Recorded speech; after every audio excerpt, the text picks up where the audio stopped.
Hello and welcome to the In My Opinion podcast, written and produced by the Phantom Rift podcast team. Today we have with us Brittany, Braden, my two beautiful daughters, Andrea and Riley.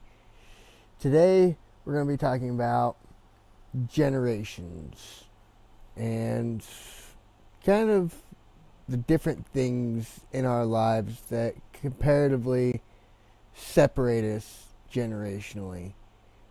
But we're going to jump right into boomers, right? But we're not going to skip the silent generation just before the boomers, but we're not going to get quite into it. So, without further ado, let's dive right in. Baby boomers, often shortened to boomers, are the demographic cohort preceded by the silent generation and following Generation X. The generation is often defined as people born from 1946 to 1964 during the mid 20th century. During the mid 20th century baby boom. The dates, the demographic context, and the cultural identifiers may vary by country.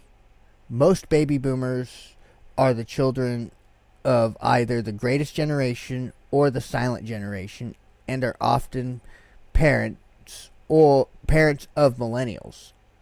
In the West, boomers' childhoods in the 1950s and 60s had significant reforms in education, both as part of the ideological confrontation that was the Cold War, and as the continuation of the interwar period.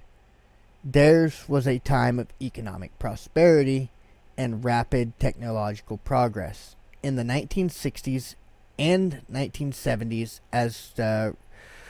as this relatively large number of young people entered their teens and young adulthood. The oldest turned 18 in 1964. They and those around them created a very specific rhetoric. What is that? RHETORIC. Rhetoric around their cohort and the social movements brought about by their size in numbers, such as the counterculture of the 1960s and its backlash. Alright, Generation X. Generation X is the demographic cohort following the baby boomers and preceding millennials. Researchers and popular media often use the mid-1960s as the starting birth years and the late 1970s as its ending birth years, with the generation being generally defined as people born from 1965 to 1980. By this definition, in the U.S. Census data, there are 65.2 million Gen Xers in the United States as of 2019. Most of Generation X are the children of the silent generation and early baby boomers. Xers are also often the parents of millennials and Generation Z. As children of the 1970s and 80s, a time of shifting social values, Gen Xers were sometimes called the latchkey generation, which stems from their returning as children from school to an empty home and needing to use a key to let themselves in. This was a result of what is now called free-range parenting, plus increasing divorce rates and increased maternal participation in the workforce prior to widespread availability of childcare options outside of home. Millennials. also known as Generation Y or Gen Y, are the demographic cohort following Gen X and preceding Gen Z. Researchers and popular media use the early 1980s as starting birth years and the mid 1990s to early 2000s as ending birth years, with the generation typically being defined as people born from 1981 to 1996. Most millennials are the children of baby boomers and older Generation X. In turn, millennials are often parents of Generation Alpha.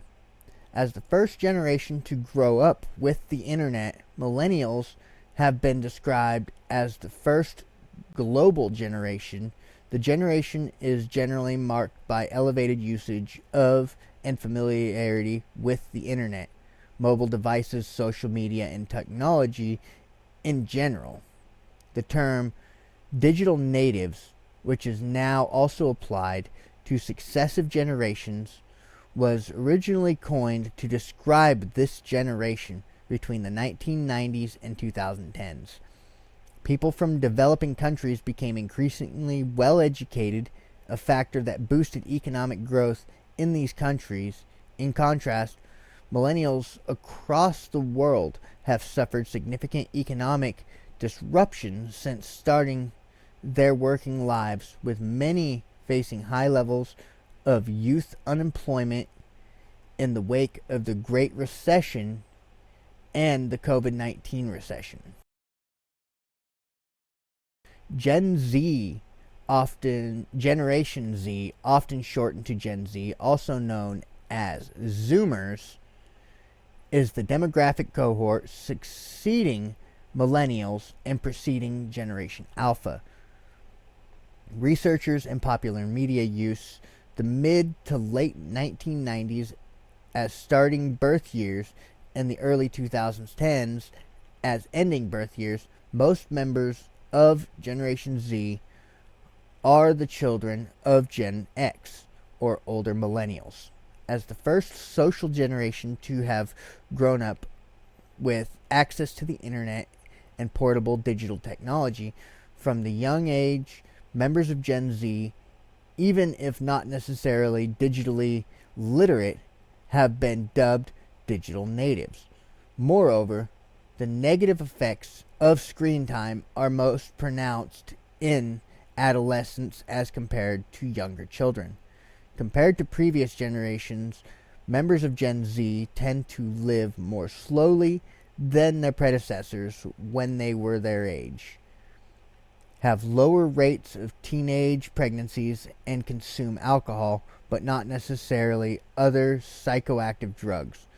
Less often, Gen Z teenagers are more concerned than older generations with academic performance and job prospects, and are better at delaying gratification than their counterparts from the 1960s. Despite concerns to the contrary, sexting among adolescents has grown in prevalence, and the consequences of this remain poorly understood. Youth subcultures have not disappeared, but they have been quieter. Nostalgia is a major theme of youth culture in the 2010s and 2020s. Alright, last but not least, we'll go into Generation Alpha, often shortened to Gen Alpha, is the demographic cohort succeeding Gen Z. Researchers and popular media use the early 2010s as starting birth years and the mid-2020s as the ending birth years. Named after Alpha, the first letter in the Greek alphabet, Generation Alpha is the first to be born entirely in the 21st century and the third millennium.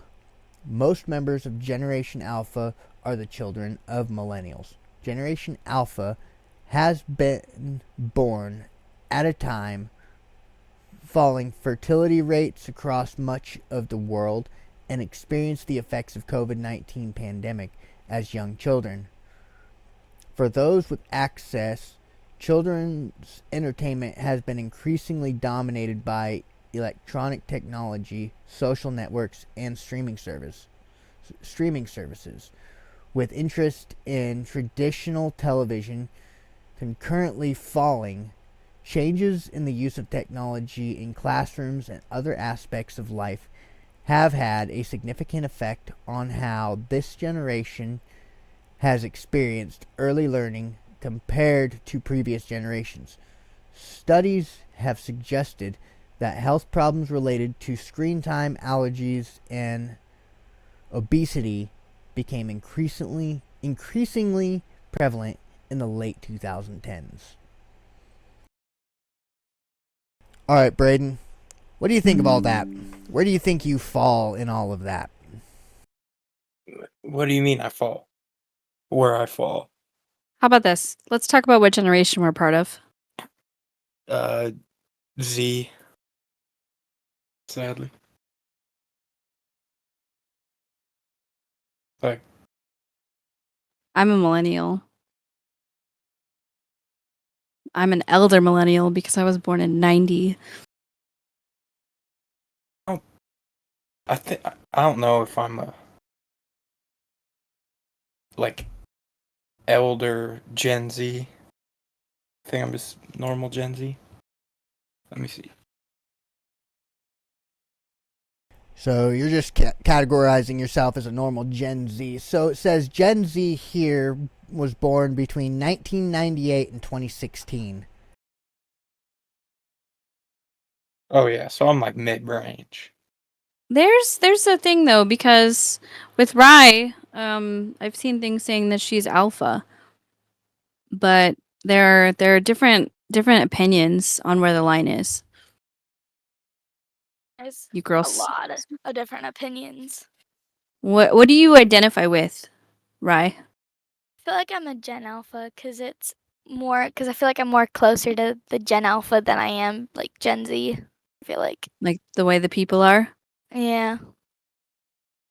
Because I feel like if you look at the year I was born, it's a lot closer to Gen Alpha than it is Gen Z because it's like kind of at the end.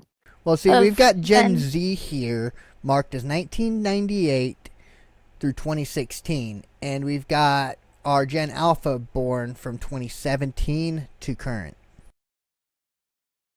Yeah, but I've seen alpha as different. Hold on. Can I say something?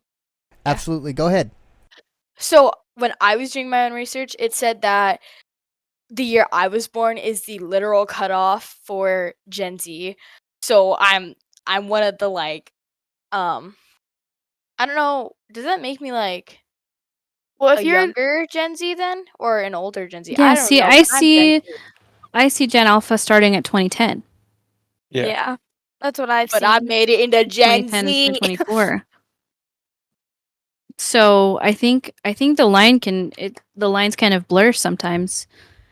Well, Mhm. absolutely. The lines blur with anything that has to do with subculture and what generation you were actually born in. It just kind of depends on the family you were born in. If you were born in, say the silent generation kind of a family, right? Everybody is a traditionalist. Everybody believes in this. Therefore, your mindset's going to be up in the silent generation kind of mindset, though your birth year has no say in what generation you are at that point in time. I suppose, yeah. It depends on the way that you're raised as well. Yeah. The way your parents are and how they raise you. So that makes sense. So yeah. I suppose it'd be more of like, what do you identify with? But It's 2024. You can identify with whatever you want. I'm a cow now. Moo. all right. I'm a My- plastic I- bag. My Drifting through the pronouns- wind. My pronouns are cow and moo. And all I do is eat grass and then get slaughtered for people's food. Ow. Okay. All right, so Braden, we didn't hear a whole lot from you on this. So after this quick conversation here into how you were raised and what time you were born, what generation do you really set yourself in through all of that context I gave in the very beginning there? Oh, Gen Z for sure. All right, I feel that. Me, I'm definitely stuck in the millennial age. I reckon grew up with the internet. Like, I was born right on the cusp of the internet when it was like hitting its high, LAN parties, fucking just getting our first PC, things like that. I mean, we were really I in have on a the beginning story. internet fucking ages. So definitely solid millennial here. I remember being a kid and getting a computer, one computer. We only had ever had one in our house. And my grandfather sent it to us. It was a huge deal. And it was all like dial up. And it was like such a big deal to have like this, like, do you remember what the PCs from like 95 looked like? It was then. It was a Windows 95 PC, and it was like huge. Like, oh my gosh, we're gonna have internet. Like, Oh so man. yeah, I definitely definitely. remember those sitting in my aunt's old cabin, and she had one, and me and my brother would sit there and fight and argue over playing Age of Mythologies and Age of Empires, whose turn it was to get on there and play. It was way too much Just fun. the fact that like you couldn't be on the internet without being on the phone at the same time. Like, if you were gonna get on the internet, it would block the phone, and no one was allowed to call because if they called, it would kick you off. That was a problem. Like, that was a big That's problem. So you're like, hey mom, can I go on the PC? No, you can wait, little Billy. I'm waiting for a call from our neighbor Jessica. Yeah. Or my grandma or whatever. Or like if my friend decided to try to call and my mom was on the computer, that was bad. Like, sorry. And like when you picked up the phone, you would get the dial tone. It was like a weird. I need to look for it. Let me look for the sound. But then we jump into Gen Z. Gen Z got the start of cell phones, right? We didn't have cell phones, we had landlines. And then we move into Gen Z where they have this accessibility. And I remember moving into that whole situation. We had a 7-Eleven. I'd go up there and buy my first prepaid phone, just a little fucking flip phone like the old Razors. And we'd run around and be like, we'll cut you with our razor. And we'd flip it open like a freaking switchblade. I was Just gonna look say around. we totally had phones. I don't know what you're talking about. I had my own phone that I paid for. It may have been a brick, and it may have only had pixel games on it. And I remember having a phone. Okay, But okay. yeah, that was after 1997, though. Which moves us into, in my research, which moves us into the start of Gen Z, which is my research 1998 through 2016. through 2016. I don't think that's right. That's Feels like too far. It's 2010. Yeah, it's 100% 2010. 2010. And then Gen Alpha starts right after, which is 2011. This is the sound. Are you ready? Mm-hmm. We didn't hear it. Yeah, we're not getting any of that. Aw, darn. Okay, all whatever. It's just a really annoying sound that would be on the phone when you tried to dial and someone was on the internet. Oh, super. But anyway, we have like a list of questions that we're gonna go through. Yeah, let's jump right into it. I will jump into the first question. And we are going to start with me here. The first question is, what's your preferred method of communication? Texting, calling, or video chatting? Me, I personally prefer a good old-fashioned phone call. It's the closest thing I feel I can get to a face-to-face conversation this day and age. You know, I prefer a face-to-face conversation, but 100% prefer calling. As Braden knows, you know, I always call before I Yeah. text. and I prefer text. So I'm a text person. Text me. I don't want to talk on the phone. Forever text person. I was always someone who was on Instant Messenger and all that stuff back in the day. Text me every time. texting is way better. What about you, Rye? What do you prefer? I probably prefer video chat because it's a lot funner. Because there's some apps and there's like filters and stuff, and sometimes I'll be like, I'll call my friend and we'll just do filters and stuff. It's really fun. It's also I like when like you talk to people. I like to see their face. I don't know why, but I prefer to see someone's face when you talk to them. I don't know think why. that's a bad thing. I think that's good. Yeah, I like Yeah. face-to-face communication, but Yeah. I also don't feel like frying my retinas with my screen. True. I also just Andy. like talking to people like in person. Yeah, I feel that. What about you, Andy? So like in my personal opinion, I both like I guess it's a mix of like both calling, texting and like, speaking in person because I realized that like if you call people, it like takes away from your experience of actually like being able to look someone in the eye when you're having a conversation. And I realized that myself like this year of school because I had to do a project where you had to talk to your teacher and it wasn't fun because I kept looking all over the place. But you're supposed to be able to look at someone eye to eye and it not be awkward, you know? That's fair. But I It's guess like hard, yeah. yeah, texting though it can be like quick and efficient, but phone calling for sure Well, I because you definitely notice a lot of that with the newer generation, like Andy and Rye. Like, when you try to talk to them, they're all over. They're just super nervous to talk to anybody because they're so enthralled in the internet and they're so used to not having to deal with that person face to face. So if they decide to call him every dirty word in the book, which I experienced playing video games, they don't suffer any kind of consequence compared to if they were to say that to my face, I'd probably backhand the crap out of them. They have zero consequence to what they have to do. And I do like the fact that you prefer to talk to somebody face to face. And yeah, it's awkward sometimes, especially if you don't know the person. I mean, but getting that experience and learning your manners and learning the consequences to talking to somebody like that, because you'll hear this from a lot of people. Oh yeah, you could say whatever you want to a cop and they can't do anything. Oh, absolutely they can. It's a form of verbal abuse, and they can totally freaking lock you up for saying certain things to them. I mean, just real life. Kids in this newer generation, I believe, need to experience real life opposed to the virtual world. Yeah.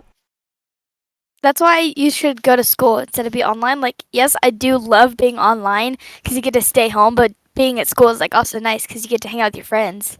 That's right. It's nice. But you get to you learn also- experiences in person Yeah. versus through a screen, which is nice. Yeah. And I like that you talk about seeing people's face when you talk to them because Yeah. you can see their emotions and stuff when you talk to them through video. So I think that's pretty cool. Yeah. And it's also because you also get the chance to make new friends because rather online you don't really get to like know the person as good as you can in real life and face to face. And what about you, Braden? You're one of those who experienced both sides of online school and you've experienced regular school. And you've also expressed that you prefer to text over anything else. Why, during those experiences that you've had, like, your preferred method is still being texting, but what do you think of all of that? Of like online school versus real life school. Yeah. If anyone's like me, I'm very scared because like I cheated my way through online school, like my last year of high school. So like just thinking that maybe like, could you imagine if there was a doctor that's just like me, and then he's got to get down on the surgery table? That's worrying. That's terrifying. But also, online school can make kids very like weird. I did listen lack to a of podcast the other socializing. day that freaking had an example of that. It's called Not Today, but it's a survival podcast, like of people who have survived certain things. But there was a doctor like that. He'd go down into the surgery table and he'd just go through it by feel. And he was a doctor for like over 20 years, just freaking messing people up because he did that. He just kind of coasted his way. But we do have doctors like that. We absolutely do, which is crazy. But at the end of the day, I wasn't really referring more to the educational aspect, more of the social aspect. How do you think that affected your social guidelines? It didn't really affect mine because like I still hung out with people and went and socialized. But other kids who just stay at their house and just do online school, don't go out, don't talk to friends, can make kids very weird. Oh, But absolutely. also, yeah, I could also make them like non-social, not want to like Mhm. talk to people. Yeah, for sure. Very like antisocial. well, human beings are social creatures. We cannot build, we cannot do anything without other people. Yeah, you have the idea, say like Bill Gates, right? He freaking created his whole company from his garage, but not without help. Yeah. If he was just a Yeah, loner, we need each and other. if he was just a loner and was always by himself, because he didn't really even have the education that any of us really have. I don't even think he had a high school education. But he created something great, but he needed other people to help boost him up. So he needed that social aspect to be able to talk to people, to be able to get his idea out there, to be able to be heard. And he did that without the internet, really. Like, he created the Yeah. greatest software fucking ever developed, really, in my opinion. I mean, yeah, there's going to be people that are going to pass him up in the future, but he was the founder, and he did it through social means, right? By talking to people and knowing people. But imagine if he never talked to a single freaking human being and didn't know how to talk to another human being. Would his idea have even gotten out there? But not. Cause Probably not, yeah. for sure. All right. Like- Anybody got any closing thoughts on that question? No. All right, we'll pass it off to Brittany for our second question. Okay. How do you discover music, new music? Do you do it social media, apps, websites? Is there anything specific? Me personally, I'm a Spotify person, so I get suggestions on there, but I also see my favorite artists, they post things on social media when they're going to release new music. So that's kind of a way that I find stuff. But what about you guys? Who's first? How do you find out about new music? I'll go Um, first. Oh, Go ahead. okay. So me personally, I switch between both YouTube and Spotify. But that's only because like on YouTube I'll listen to music and like in my playlist they'll throw stuff in there that they see that I like and I'll just listen to it without knowing it. I just like it. Oh, So I like guess- suggested posts. Yeah, but it's not like you don't get told. So it's like just slipping it into there. But Spotify does give me suggestions that I listen to, or like my friends will be like, "Hey, listen to this," and I'll find out about other bands and artists, and I'll just listen to them. Cool. What about you, Rye? How do you find new music? For me personally, it's probably Spotify and YouTube. I don't know. You don't I know? listen to a That's lot fine. of my music on YouTube and Spotify. Sometimes it's Spotify, but it's mostly YouTube. Cause there's a lot of good songs that you can find on YouTube. Cause there's one time I was trying to find the song that I was listening to on YouTube, and I was trying to find it on Spotify, but I couldn't find it. So there's some songs that I found on YouTube that I can't find on Spotify. So You, Braden? Spotify usually, and like friends saying like, "Hey, you heard this?" and then like sending me a Yeah, link that too. or something yeah, like me that. too. Me personally, I'm a very closed-minded individual as far as music goes. I like what I like. I don't really go out exploring much. I just kind of have my work playlist. It's like 40 hours of freaking my favorite songs and artists from freaking whatever I've explored over the years. And over the years, I have found all this music through mainly just people that are like, hey, listen to this, or hey, listen to that. But I don't really find any of my new music on the internet. It's usually word of mouth. So most of us are about the same there, and yours is the one that's different. But what if Yeah. your favorite artists release new songs? What do you like? You just don't hear them, or what? Yeah, that just goes on to my automatically downloads to my playlist, say like Foster the People or Dragon Force. Anytime they release something new, it goes on to one of those playlists, and then it automatically downloads to my work playlist. I just get Okay. notifications. Yeah, I do too. Same. Spotify's We're all just pretty like, much similar. "Hey." Well, anybody who knows me knows that I don't look at my notifications. I generally just Mhm. ignore them. They don't even make a noise for me. I have them all silent. I mean, and then everybody's like, "You see that TikTok I sent you?" No, I didn't. It'll be like 2 days. I'll text him. It'll be like 2 days later. What? Oh yeah, sure. Like And I by don't then even it's too need to late. know anymore. It's like I don't even know. I don't care anymore. All right. Yeah. All right. there's- So I there- think. there's one time I was like, "Hey, Dad, can I go to my friend's house?" And it was like an hour later, and I had to go up to him just to ask him because he didn't check his phone. Yeah, I'll text him on Discord. Ignored. Yeah, until Yeah, you he have doesn't to read personally notifications. go up and ask him. You have to talk to him. I was gonna say, most people from different generations for music, they would have said like the radio, because that's something that we had when we were younger that people don't really listen to now, like actual live radio. Oh, Yeah. speaking of live radio, because I love live radio, it's fantastic. Any of you freaking music buffs out there, people who love certain artists, whatever, listen to that crappy radio station for a while. That's like the best place to get free concert tickets. Just by calling the radio station, you can get T-shirts, cups, stickers, concert tickets, all kinds of cool things by just listening to your favorite. Or it's not even doesn't even have to be your favorite radio station. I mean, podcasts don't even do that. Like, there might be one or two out there that do that, but radio stations are still the number one for getting free shit. But you're saying if I listen to That's a one way to put radio, it. I can get Taylor Swift concerts tickets for free. You absolutely It's could. It's possible, absolutely yeah. possible. Without And just by Taylor calling in, they'll be like the 8th caller to call in will get these free concert tickets, and then you'll be like, awesome. I remember that freaking working How do flooring. I do that? How do I do that? How do I do I'll that? tell me you. how do I I'll do tell you Say right a now. phone number. Like, when I worked flooring, we'd have this big radio, and we'd listen to a country station because the boss liked country. We'd listen to that, and then anytime they do that, the boss would be like, everybody needs to stop and call. You know, and if any of you win, I'll buy those concert tickets from you.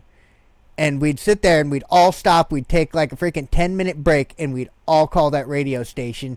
And one of us would always freaking win those tickets, and the boss would pay money for those tickets. And then next thing you know, he'd be gone on vacation, again, going to that concert. I want to call the radio Funny. now.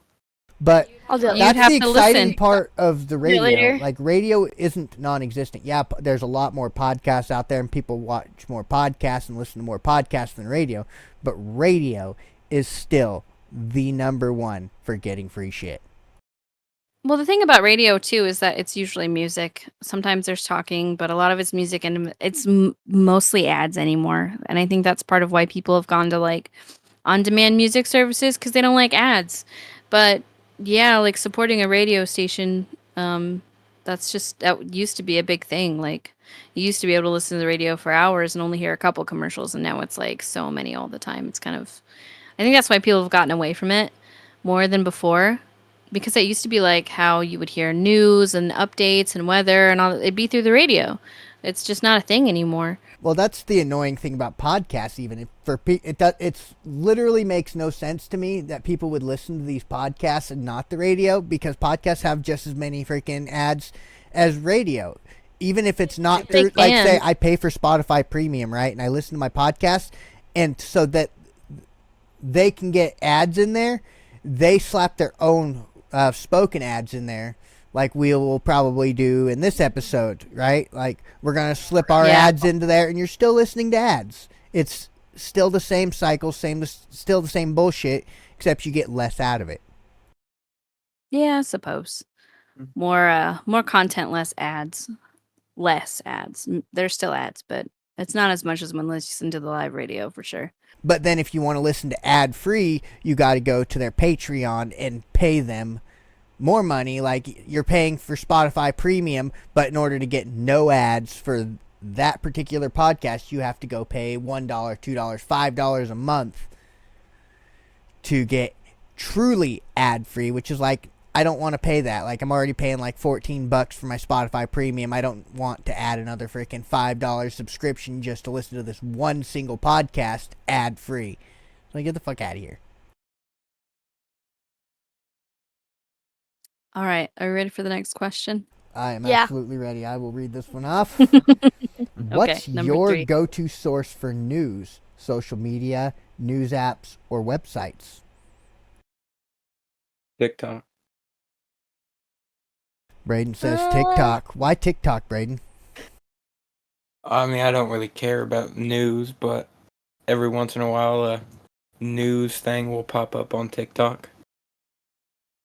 So I think TikTok is a big deal because it comes from people and not companies. And I think a lot of people are leaning more towards stuff that seems more real because a lot of people don't trust news companies anymore. Do you know what I mean? yeah, A lot of them have been proven wrong, and I mostly agree with that. Unless it's like a local news source, if I need news or information about something, I will check like the local Facebook group or whatever for posts about things, or TikTok probably. Yeah, I don't watch TV news anymore at all. As far as news goes, I just get my news word of mouth, or I'll check the front page of the newspaper at like one of the newsstands at the gas station. I won't buy the newspaper. I should buy the newspaper, but I don't. I look at the front page and go, huh, that's interesting. And then I'll go about my day. But generally, if it doesn't directly affect me, like I'm not feeling it in real time, I don't really know about it. I'm pretty out of the loop. What about you, Rye? How do you get your news? Probably like, cause if I'm like trying to find something, I'll probably like go on Google or something like that, or like search up a YouTube video, or I'll probably just listen to people like word of mouth, like Dad said. I'll just hear what people are talking about, or friends will like tell me what's going on. While I'm bored, I'll be like, "Hey, what's up?" Yeah, and they'll just be like, "Yeah." Andy, Andy, what about you? My mother. My mother. My mother just walks into my room and she goes, "Oh my god, guys, this is going on the news right now." That's all I know. I Ah. never know the news though. depending I on what just- it is, if I I don't know. decide that you need to know about it. Yeah. I just know, or my friends will send me like screenshots that they take from the internet, and I'm just like, oh, okay. I don't know why I need to know this. Yeah. I don't care about what's going on. I'm just living life. Living life. It's not like I need to know what's political. I don't care about politics. I don't understand them. Politics. No, don't understand it. Well, that's good. I don't understand politics either. I don't even know the difference even- between Democrats and Republicans. I don't even don't- know what I a don't get politic it. is. There is no difference. They just need something to argue about. I don't even know what a politic is. It's an animal that crawls on your leg when you walk outside. Ew. I know, it's pretty Ew. gross. I don't know, something funny I saw on the internet. Joe Byron was in the middle of an interview. And he goes, well, I skibbity, I tell you, he said brain rot in the middle of a conference, a live conference, and someone clipped it and posted it on the internet, and now I have the video. Skibbity. He said skibbity. Skibbity. He said brain rot. Oh, you need to send me that video, by the way. Well, yeah, Joe Biden's Anyway. got some serious brain rot going on. That poor guy. It's called dementia. Yeah, for sure. All right, let's move on to our next question. Question number 4. I've had passed that on to Brittany. Oh, okay. Do you prefer watching videos on YouTube, TikTok, or another platform? YouTube. I do both. I think long form YouTube, short form TikTok. Oh yeah, I'll scroll for hours on TikTok, but my long-term viewing is definitely YouTube. I'll watch a lot of gaming videos and just kind of chill out and watch content people create. You know, because Yeah. I pay for ad-free YouTube, which is fantastic because it's truly ad-free, unless the freaking video creator decides to slide their own little ad in there. But it's very uncommon. But they'll post their little videos in there, and I'll support them that way. Drop them a like, drop them a follow, and that supports them in their endeavors. For those who don't pay for YouTube Premium, you know, that ad revenue freaking racks up, because ad revenue comes in based on how many followers you have. Okay, you have 10,000 followers. Okay, how many views you got. Okay, so just by watching the video or just dropping it a like supports the video. I don't have to pay any extra money to support the video. So I do prefer YouTube for my long-term video watching, but short-term TikToks are funny. Watching some kid fall on their face reminds me of Vines. Dude, Vine. Anyway, Rye? Probably YouTube because I watch a lot of YouTubers on YouTube. But also sometimes when I get bored, I'll probably just watch a couple videos on TikTok sometimes. You are a fan of YouTube Shorts, though, aren't you? Yeah, I do watch YouTube Shorts a lot too. But my YouTube Premium ran out, so now I have to be with stupid ads all the time, and I don't like it, and it's annoying. Cause I'm like in the middle of like a good part of a YouTube video, and then an ad will pop up, and it's annoying. 'Cause my Maybe Yeah. one YouTube day I'll Premium show you ran how to out. install an ad blocker. Maybe. Andy. First of all, I don't remember the last time I watched YouTube. I don't really use it. And I just sit and I scroll on Instagram and I send my mother thousands of reels at a time, and it's funny because she'll just text me and go, "Why so many?" It'll be just like 100 of them just waiting for her in her inbox. It's wonderful. Yeah, pretty much. But they're always funny. Usually, yeah.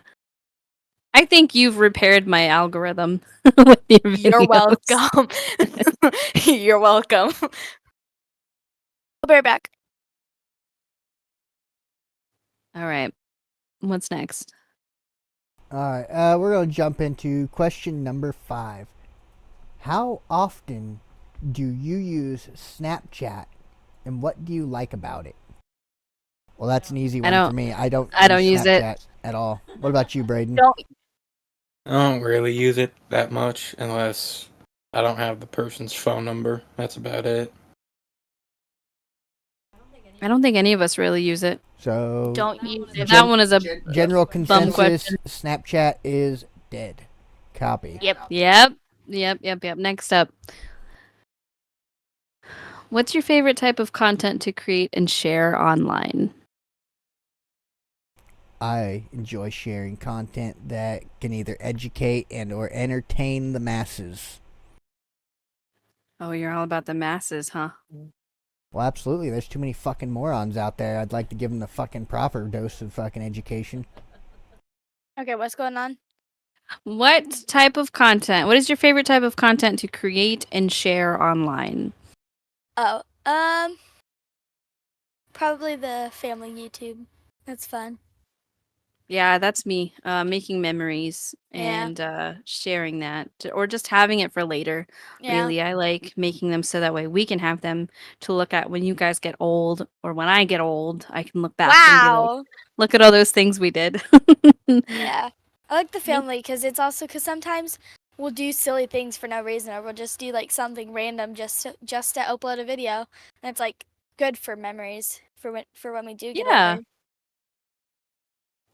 Nice. What about you, Braden? I don't make or post anything online. Nothing ever. No. I guess that's fair. You don't share anything cool that happens, like, hey, check out this fucking new bike I got. Nothing like that. Nope. Nope. Never anything. Just no social media, anything. I have social media, but I have 0 posts on it. All I right. feel that not everybody's a social media god. Also, the videos that I make on my Instagram of the puppies. Sometimes I'll be like scrolling on Instagram just for like, because I'm bored, and then I'll find like these funny sounds, and I'll just make a funny video of the dogs. So, like there was this one time I was scrolling on Instagram and I found a sound, and it was like a sound was like this dog, and it was about like the dog marrying I can't exactly remember what it was about, but I made it of Shasta and Jasper. It was really funny because it was before we got Valentine. It was really fun. It was like So, like, entertainment wise, you do it for fun. yeah, and Yeah, also that's just cool. when I'm bored to keep me busy. I feel that. What about Andrea? So, me personally, I used to create like entertainment videos or things that would happen in my video games that I thought were cool that, maybe some other people would find cool too, but that's pretty much it. I don't really make Just videos for fun. anymore. Yeah, it was just a fun That's okay. thing. Little All right. baby. That's you know? awesome. Valentine is the little baby. All right, let's go ahead and move on to our next one. Have you ever attended a music festival, and which one was your favorite? I've only ever been to one, and it was when I was a kid, and it was my first concert, and it was a country concert thing that my dad took me to, and it was fun. But that's it. What about you, Um, Andrea and Riley? You guys ever been to a music festival? Not that I remember, but if I would to go to one, it would be VidCon. I really want to go to VidCon. That's not a music festival though, but I guess that works. I suppose. I don't Does it- care. I don't like a concert music festival. Does it? Oh, Taylor Swift. does it count if I have been in them? Yeah, sure. I think like 7 then for band. That's Oh, fine. Because I used to go Oh, to band yeah. competitions and I went to a meeting of a band and it's a lot of fun. Also, I went to one when I was younger that mom took me to where you could like go do karaoke and I tried to go sing Let It Go and I did and everybody loved it. Oh, I remember that one. That was the Native American Music Festival. It was I pretty remember cool, that one. actually. Mhm. So then technically, mom, you have been to 2. Yeah. If we're counting like band concerts and stuff, then I've been to quite a few. Because I've been to Andy's and one that I've done in the past.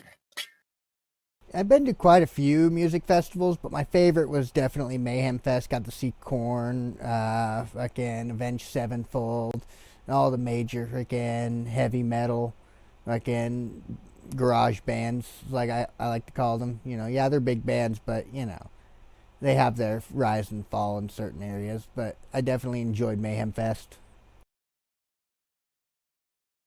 My favorite part about Mayhem Fest was the closing mosh pit. Thing was so fucking big. They actually had to call like 4 ambulances out because people got trampled.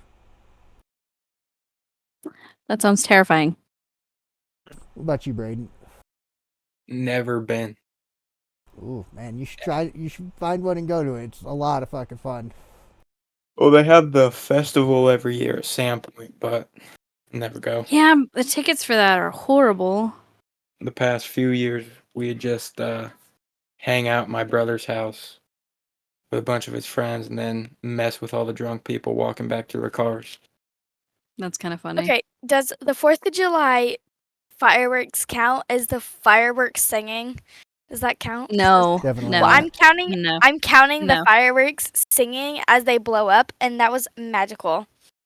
I'm counting that as they blow up and they like sparkle, and they sing as they blow I up. suppose you could say a big event with lots of people could be like that, but I suppose that would close enough.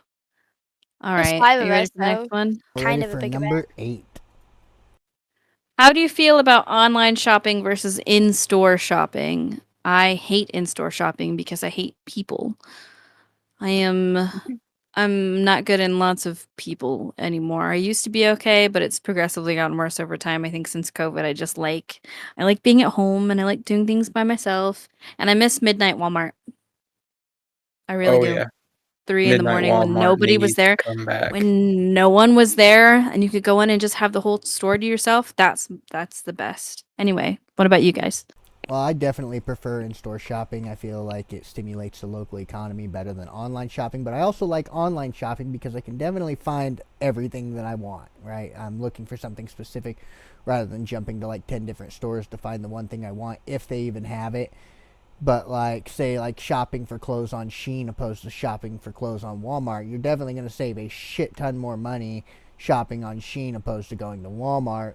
But I like keeping my money local to stimulate the economy here where I'm at, opposed to some small shop in China or Taiwan. Well, like, I think that's good. I think it's good to support local businesses, but there's also a line where you have to be able to afford to live. You know? Well, I agree. Yeah, I feel like I'm more of a dad because I like shopping in store because you get to like see what it actually is. Sometimes like online you'll buy something and it might not fit because like let's say you buy clothes that and you buy the right size but they might be smaller, they might be bigger. Because in store like that's nice because like in store when you're like clothes shopping it's nice because you get to actually see if it fits you. But in shopping is also not like shopping in person is also nice because you like can get a lot more things because sometimes you can't find the thing that you're looking for. And it's a lot nicer sometimes. It's fair. Andy?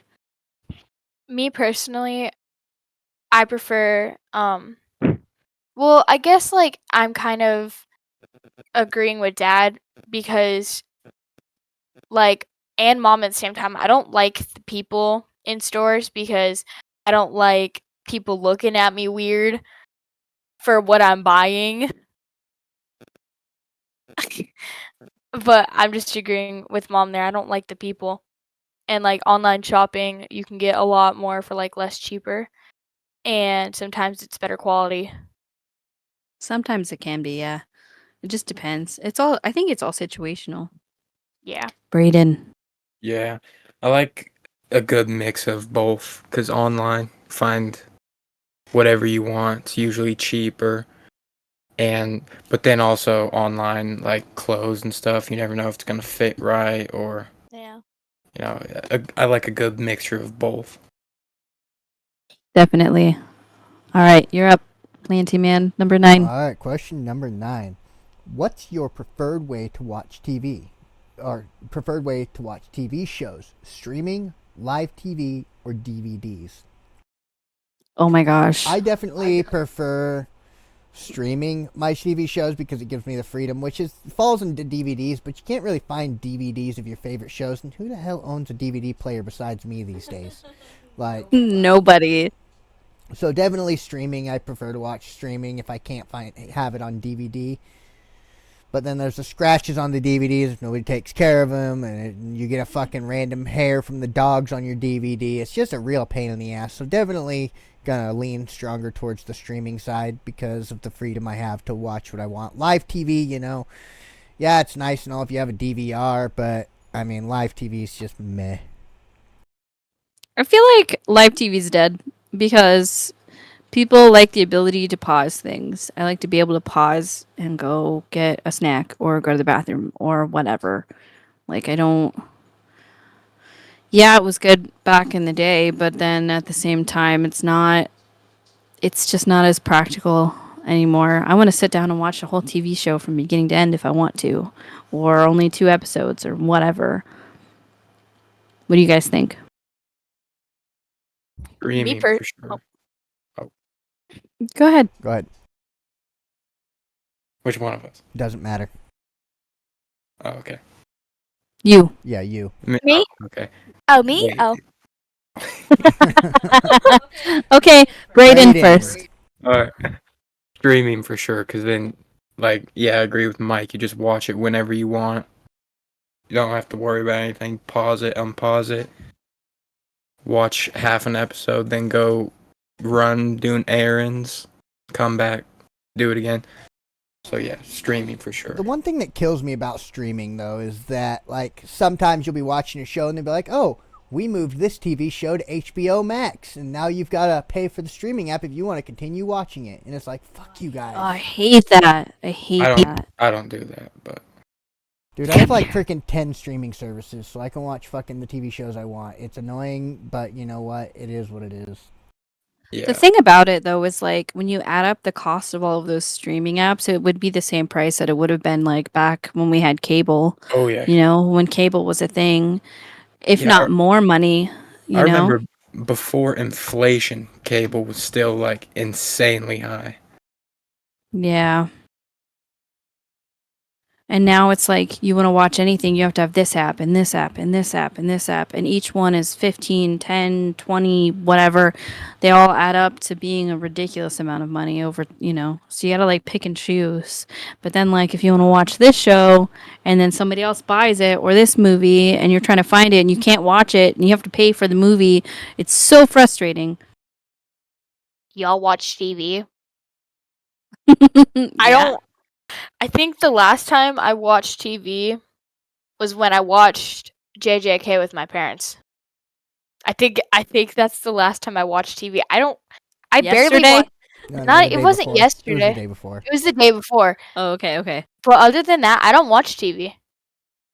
I do other things. Well, I that's don't good. find I don't have the attention span to just sit there and just watch it, I guess. Because Bullshit. I'll get bored and fall asleep. I remember almost not fell too long asleep. ago you were freaking binge watching, what is that, anime? Sailor Moon?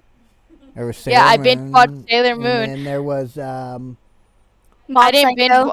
I didn't binge watch Oh, anything and else then though. My Hero. You binge watched My Hero, and then I did not binge watch My Hero. Bullshit. Mm.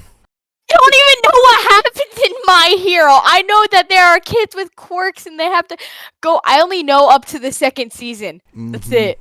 But I forgot most of that information. Uh-huh. BS. Sorry. Not BS. I don't even remember what happens. Sorry. Anyway. What about you, So we've Rye? come to the consensus. We gotta get Rye's opinion. Are we talking Yeah. like streaming like Heartland on like Netflix, Yeah. like where you can? Okay, so I'd probably, because sometimes it's nice to watch things live, sometimes, but I also probably would prefer watching streaming because you can like pause it, because like what Mom said, live you can't pause it to like go do other things. And like Yep. pausing it's nice because like what if you have to like go do something and when you're watching a live and you like miss a good part because you can't pause That's it. true. You can't. Mm-hmm. And like watching streaming you can pause it. So what about? It's nice. So the general consensus is accessibility is what we like. Yep. Yeah. Yes, we do. All right. So we're gonna move on to number 10. Brittany, let's hear it. How important is social media to your self-expression and identity? I think it can be a form of self-expression. To me personally, I don't really care. Like, I use it, but mostly to record memories and to share things with people like my family who live across the country. So for me, it's not like my identity, but I know that some people it is. And I know, like, when we talk generationally, like older generations, for example, they definitely see it as identity forming. Like, it is their whole identity. I'm thinking of someone specific, and I'm sure you guys know someone like that. But what do you think? Oh no, you did not just bring her up. I said Anyway. someone specific. I didn't say who. Anyway, know who what you're do you talking about. guys think? I think it's identity forming to like younger Gen Alpha. Me personally. No, I'm not saying you because like if you look at the internet, there are these 8-year-olds and these like younger kids that are seeing things on the internet and they're thinking that like, oh, if I don't do this and if I don't post this, then I'm not this way. I need to look this way and act this way. Like we're talking about how there's like 7-year-olds already getting into skincare saying they have zits and pimples when they probably haven't even hit puberty yet. And how they're using think, wrinkling yeah. cream for the Yeah. anti-wrinkling cream. They're 8 and 9 years old. I don't think I started skincare till I was 13. I think that when they do that stuff to their skin, it's dangerous for them, for sure. And they're Exactly. definitely identifying with stuff on the internet. For sure. Like, yeah, I agree with that. What do you think, Planty Man? I agree with her 100%. The social media is killing our younger generation, confusing them in aspects where they have no fucking idea because real life isn't so relevant these days. Being in someone's face and really experiencing these things to find out who you really are and only listening to those on the internet. Riley's a big example of that. Riley takes a lot of her identity from these streamers and YouTubers and all of this on the internet, and she's not asking questions, she's not researching, she just takes it for face value. I like this person's cool, they must have it all figured out. I mean, it's just not one of those things. Social media has never really impacted my life. I've always experienced things in real time. I've always asked questions, and yeah, I've had my confusing moments where I had no fucking idea who I was, and I kind of floated through a couple of years like that, but really pushing to be who I am genuinely rather than being somebody else I saw on the internet and thinking that it's right. Rye, what's your response to that? What was the Give question your real again? feelings. What's the question again? Do you identify yourself through the internet? Sometimes I will. Do you find your identity, like who you are, from the internet? Kind of, but also not really. How Is there so? some? I don't know. It's like Do you I'm trying need to think. somebody to tell you who you are? No, I don't think so. I hope I don't. Because there's some times where I like, I'll like question myself, like, who do I think I am? But most of the time, I just, You go with what you know because you watch so much YouTube and so many people. These are the people you're taking your life and modeling it by, basically, right? You're taking these people and go, yeah, these people are fucking cool. That looks cool. I might try that, right? yeah, I do that. Yeah, I do Rather that sometimes. than being like, hey, Dad, how do you make bread? And then we sit there and we make bread together, or things like that, right? You're constantly taking what you know or what you think you know, and you're learning from all these people on the internet, right? Which is not a terrible thing. That's a good source of information. But if you base everything you know off of these people, then you'll never gain your own experiences. Brayden. I mean, not really, because I mean, like I said, I don't post anything on social media, and also like seeing social media, I don't. I mean, eventually, sometimes I'll be like, oh, that's a good idea, but that's about it. But that's not who you are. You're just taking No. ideas. Yeah. But basing your personality and who you are, your identity as a whole, off of what you see on the internet, because you see mostly, say, I hate to bring this up again, I bring this up all the time because it frustrates the piss out of me, but the LGBTQ movement. If all these kids are seeing is a bunch of freaking, like, say you're a freaking young kid, like 10 years old, or even 12, like you're getting ready to work into your own, and you see all these freaking boys running around freaking in dresses and being themselves, which I'm going to assume they're just being who they are, but they're posting all this, and that's all you see because it's a huge quantity of the internet, you know, they're going to think that's normal, and that's who they're going to try to model themselves after because that's what they're mostly seeing. So that's basically what this question was, is do you take influence from these people and implement it into your real life? No. I think the something to think about specifically with generations and the whole topic of generational. The younger kids have so much exposure to the internet because, well, we grew up learning the internet, right? But they were born into it. Do you know what I mean?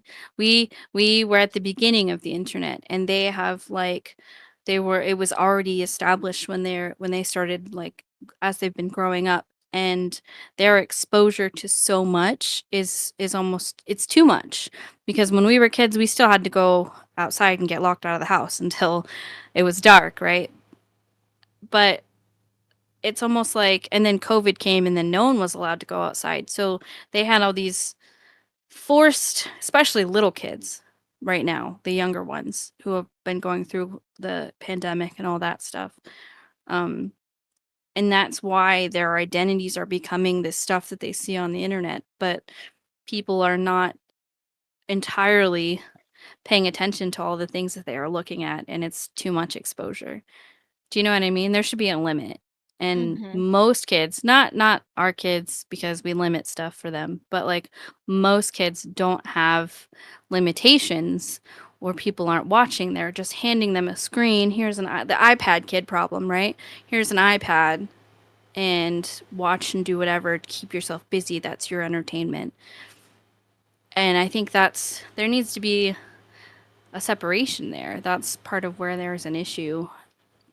And it goes along with what you're saying. The They're getting this separation is content. called a table, a hammer, and an iPad. You mix those three together, and the problem is solved. I know. I'm just saying though, like they have so much exposure to these things that they should not, mentally, for their age, they shouldn't have exposure to. You know, like, yeah, they can see that stuff when they're older, but not yet, because they still need to develop who they are in their minds, you know? I hate to get a little off Go the rails outside. here, but you know the creator of the iPad and Apple products didn't even let their kids have one or use it. So they knew that it would be bad. They knew. Yeah. They knew well enough to be like, yeah, you're my kid and all, and I know I created this, but you're not allowed to touch this. This is just to fuck up everybody else. It's from when you're older. Like use those things when you're older, but not when they're real little like that. Like it's just too much. I I don't agree know. with you. That's just my opinion. I agree with you on that because like I see too many kids that are like posting that are younger than me and like their faces and stuff on the internet, and you can tell that their parents aren't caring because they're just making whatever content they want. But it's like, why? You're basically hurting your child because you're mentally like you're you're mentally confusing them, and you're making them think that they have things that they don't have because they're seeing it on the internet and going, "Oh, hey, I have that now." And because they Right. see it, they think that they have these symptoms, and they think that they need to have this to fit in with the standards right now, but really they Oh yeah. don't.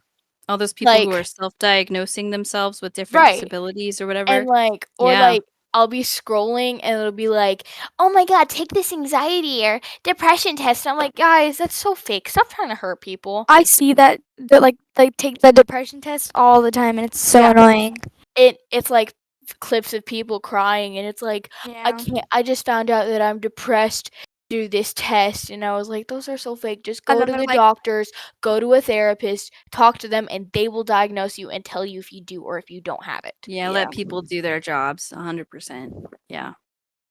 Absolutely. I agree with I that think we've too. been enough on a tangent with that. We kind of got off the rails there for a little bit, but let's jump into our next question, number 11. What's your favorite type of social media influencer? I prefer gaming.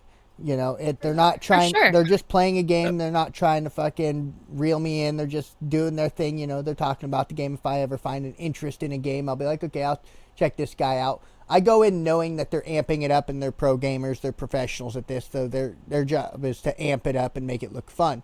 But I just kind of look at it and I go through and go, okay, that's interesting. Okay, they're complaining about this. I saw that. That might be a problem for me. You know, just gives me an opportunity to look at the game and decide whether or not it's my type of game. What about you, Ryan? I... uh, Riley.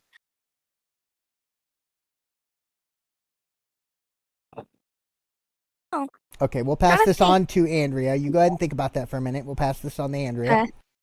Okay, so personally, I don't really like look at influencers, like especially even gaming ones, because I realize that like when I'm watching like maybe like sometimes I watch TikTok videos and I'll be watching these guys and I'll be watching influencers of one of my favorite games, and I realize that like instead of like helping me with the game, it's mentally bringing me down, me personally, because there's some influencers about this game, and they're just bragging about how much they have, and bragging that they can do this and that they're basically better than you. There's a girl on TikTok that I used to watch, and she just makes videos of her buying stuff and her dancing, and she's like, "Oh my god, I can't believe I just got my 56 skeleton." And I'm like, "What?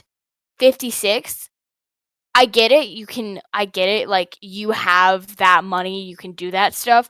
But instead of you having to rub it in someone's face, you could help them. You could help, like, tell people how Yeah. you get that much money, how you're so successful. Because there are these people like me, there are new players. When you're posting these videos, they see them and they just mentally bring themselves down because they don't think that they're good enough to play the game. Ooh, that's an And interesting take. I know that like multiple times I've seen those videos and I'm like, I'm just gonna quit. I don't care to play anymore.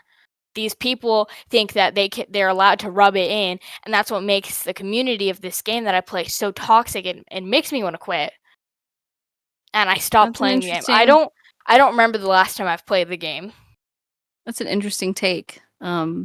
People, influencers bragging to the point where you feel like you're not good enough and you want to have more. I think that's interesting because I think when you really think about it, a lot of them do that. A lot of people who make content or whatever, they're really just kind of bragging about what they have.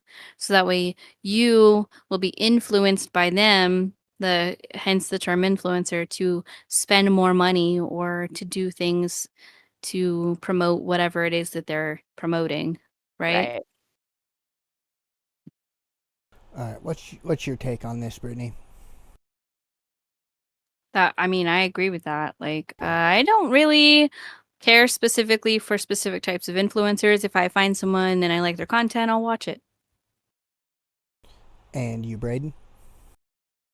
I'm with you. I like gaming, like FaZe Jev. Oh, Oh, absolutely. people who are just chill and just sit back, play the game, talk to Yeah. their subscribers. They don't talk about, how much stuff they bought or whatever. People that just grind out the game, enjoy the game, talk about the game, Money isn't everything, in my opinion. I agree. All right, let's rotate back to Riley. Riley, what is your take on this? I'm probably with Dad with gaming because there's my favorite YouTuber. All she does is she just sits there and plays Minecraft, and it's really interesting because she. Ooh, I just dropped my phone. Oopsies. Anyway, she yes, she plays with mods and stuff, and she shows because there's a couple videos that she's done, and she shows you the mods sometimes, or she doesn't show you, but she interacts with them a lot. Because there's a furniture mod, and it just sits there, and her kitchen has a decoration. And sometimes they'll play with different things. And then she also plays Roblox sometimes. And that's really fun to watch. So, yeah. That's fair. Fair enough. Yeah. All So I'm right, probably on Dad with this too. let's move on to our next question there. Brittany, take it away. Do you prefer playing video games on console, PC, or mobile device? Mine's PC. Easy. Oh, PC, PC. all day. Probably either I PC think or we're all the phone. same. Am I the only one that doesn't care? I'll play games on my phone. I'll play games on my laptop or my PC. I don't care. I have something to do. Cool, I'll do it. I'll even play on my Nintendo Switch, which is technically console. So I guess I play Yeah. all platforms. Yeah, I'd That's cool. probably say PC or my phone or Switch sometimes. Me Just and Riley just play all platforms. I don't Just know. depends Alright. on what I I'm just- feeling. I prefer the versatility of PC because I can play Xbox games and mobile games, and there's just such a versatility on PC that I don't really find myself looking for any other device to play my games on.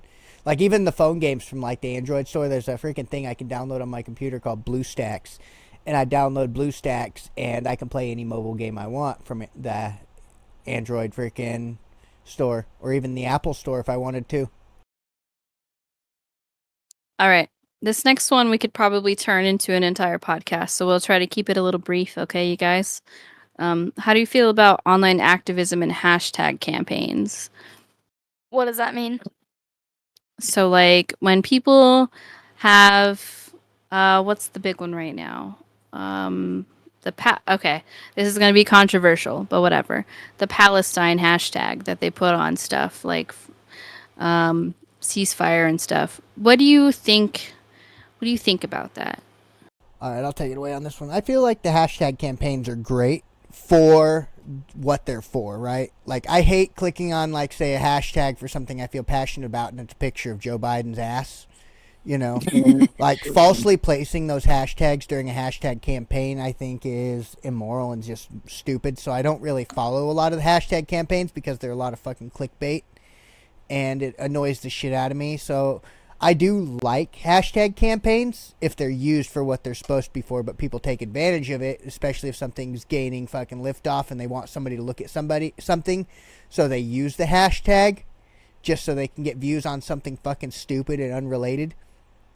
So I do like the hashtag campaigns, and online activism is great because most of our world is freaking online. So spreading the word for something that is important or that you feel is important is cool, But don't misuse it. I mean, really, misusing it for personal gain is just immoral and just stupid. But that's my take on it. Okay, Braden.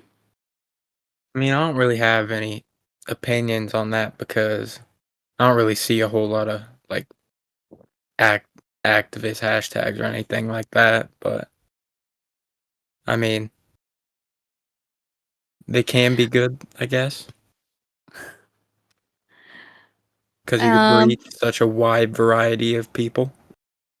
I agree with that. I think that a lot of times, a lot of people post things and it doesn't really go anywhere, to be honest. People can post hashtags on things till they're blue in the face, but I don't think that it's always useful, to be honest, because Michael was saying that people can post things and they can put whatever they want on it. So I don't know. Right. See, I'm kind of confused about this. I don't know why, but I don't know. I'm just gonna say pass because I don't know. I'm kind of confused. Well, that's okay. You don't have to quite know what all that means, which drives you right into the Gen Alpha thing. Most Gen Alpha kids are so fucking uninformed that it's ridiculous. That's not your fault. Yeah, It's okay. Yeah. Just the internet subculture.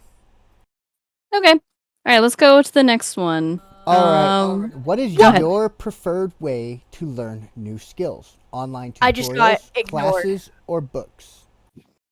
I was Andy, hold forgotten on. about. Hold on. Andy, tell us about your hashtag thing first. Hold on. Go I don't ahead. want to anymore. I was forgotten about. Tell us, I please. was forgotten about.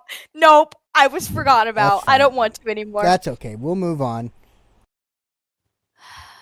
What is your preferred way to learn new skills? Online tutorials, classes, or books? Andrea, take it away. Online tutorials because, or YouTube videos, I guess. So that's when I do watch YouTube. But that's kind of like what I only use YouTube for, like music and tutorials. It's what taught me how to do one of my favorite hobbies. So when I make my puppets, that's how I learned. Is I took YouTube tutorials and then I modified it. Oh, that's good. So you just Me too. taking what you learned from the online tutorial and you make it your own, which is how a Yeah. lot of great things are created. What about you, Rye? Either online or probably in person. Cause we'll take volleyball because it's like a really good sport. We'll take volleyball. You can't really watch YouTube tutorial to know how to do it. You have to learn in person how to do it, so then you can actually get good at it. Cause yes, you can watch a YouTube video, but I don't feel like you won't be as good as you will in person with someone who knows how to play it. So I feel like you could do either in person or, depending on what it is, you could watch a video on it. It's nice. What about you, Braden? Online for sure. If ever I need to learn something, I just look up a tutorial. All right. Me too. I use YouTube videos. I love to watch tutorials or if I want to make something, look up how specifically someone made something and then go from there. I prefer books. Just something about somebody taking their time and creating something physical for me to hold and to have forever, opposed to having to search it up years from now. I remember that tutorial, but I don't quite remember how to do it, so I'm going to try to look it up, and it may or may not even be there anymore. Everybody says if it's on the internet, it's there forever, but that's not the truth. There's not infinite servers and infinite space around the world. So eventually your videos will be non-existent after X amount of years, or all the way to the bottom of the list for all those people that created the same tutorial as you, but newer. So you finding that specific tutorial, fucking impossible. But if you have that physical book in front of you, you can just go to it for reference if you need to. Mhm. Yeah. All right. Are we ready for the next one? Yes. Have you ever attended a protest or rally and what was it for? I I have one. I unintentionally was around during a BLM protest in Chicago, and it was terrifying. So there's that, which is great. People died that night, and there were gunshots and people busting into windows, and it was literally horrifying. I stayed in a hotel room and I didn't come out. I have a question. What question are we on? What number? We're on number 15. 15. Okay. How many are there? 20. 20. So We're almost done. So what was the question? Have you ever been to a protest or a rally? There was one time when we went to a festival and there was protesters saying that it wasn't allowed because it was dumb. Oh, Yeah, I remember that one. I wasn't like a part of it, but it was pretty annoying because there's like Fair people enough. like shouting and saying that it was dumb that the festival was there. Does it count if we have heard about it? Yeah, sure. So, in our town, they were holding an event in the month of June. I think we can all guess what that is. Yeah. And these people, this is a very conservative town, so people were like, "Oh, we're gonna go do some stuff to these people," aka shooting, hurting them, and to these people that were going to go to the festival. And apparently they were protesting as well. But I've never like been in one like or went to one. But I guess if seeing stuff, Intentionally. yeah, I've seen it accidentally, but like that's it. I've never seen it like intentionally. Like I didn't expect to go see it. Fair. Yeah, I don't think I've Anyone ever. else? I don't think I've ever intentionally been to a protest or a rally. What about you, Braden? I've never been to one either. The only thing I've seen is just people with the non-abortion signs. Oh, yeah. Yeah, that's a big one. All right, let's move on to number 16. How important is sustainability and eco-friendliness to your daily life? I Is feel what? like it says, how important is sustainability and eco-friendliness to your daily life? It's very important in my daily life. I like to keep trash picked up, cleaned up, you know. I don't like putting off a lot of carbon emissions. You know, we all got to live on this earth. I mean, I like my trees. I hate to see freaking whole forests burning down, especially this time of year. I mean, that big fire in Oroville is big. The fire before that was huge. It pays a massive toll to our freaking ozone, and really takes away from clean living. Really, trees, we need those trees, shrubbery, all the animals that live there. We need everything, right? We need everything that we can possibly muster to keep all of this alive, even if we don't like them, like bees, right? We need bees.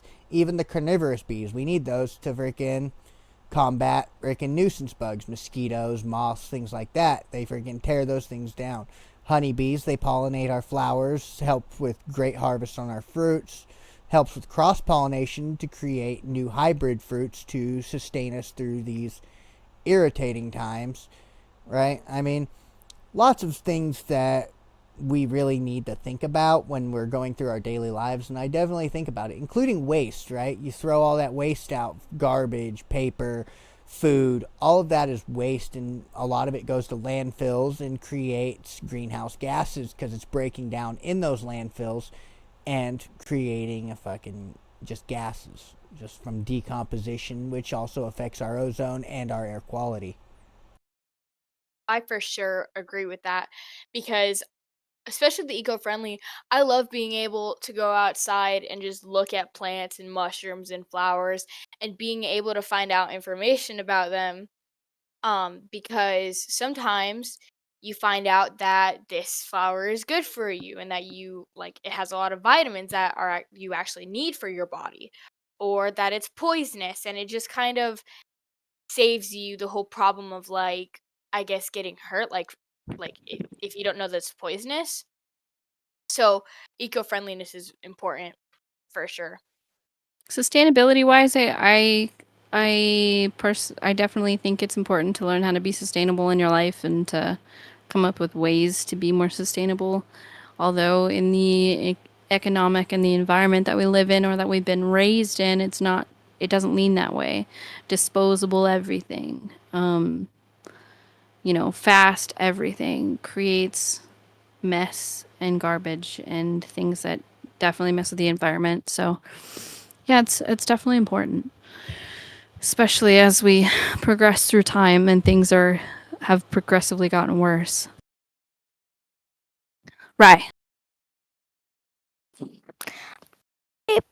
Probably would agree with Dad. All right. I'm Not a like bad trying thing. to think. Because I'm like trying Yeah, to that's fine. think of stuff, but I can't think of anything. I'm like thinking about what He's so Dad upset. said. That's I'm like, fine. That's perfectly fine of an answer. What do you think, Brayden? I don't know. I think sustainability is like an important thing to learn, know how to do. But I mean, I'm not very eco-friendly or aware, I guess. Yeah, that's fair. Definitely fair enough. So the general Yeah, for consensus sure. here is over half of us have no fucking clue. Yeah, Yeah, that's fine. that would be me. All right. I think that it's something we all could learn about. Okay, next up, right? What's your favorite way to consume content? Number. Videos, podcasts, blogs. How do you consume things? I'd Video. say video for me. Yeah, same. Say video because you can like actually, because depending on the video, you can actually like see it and stuff. I say, my eyeballs. Seeing That's the fair. knowledge, reading the knowledge, and taking it into my brain. So my What? eyeballs. Wow. My eyeballs are my favorite way to consume knowledge. What Incredible. What know. question are we on? I prefer 17.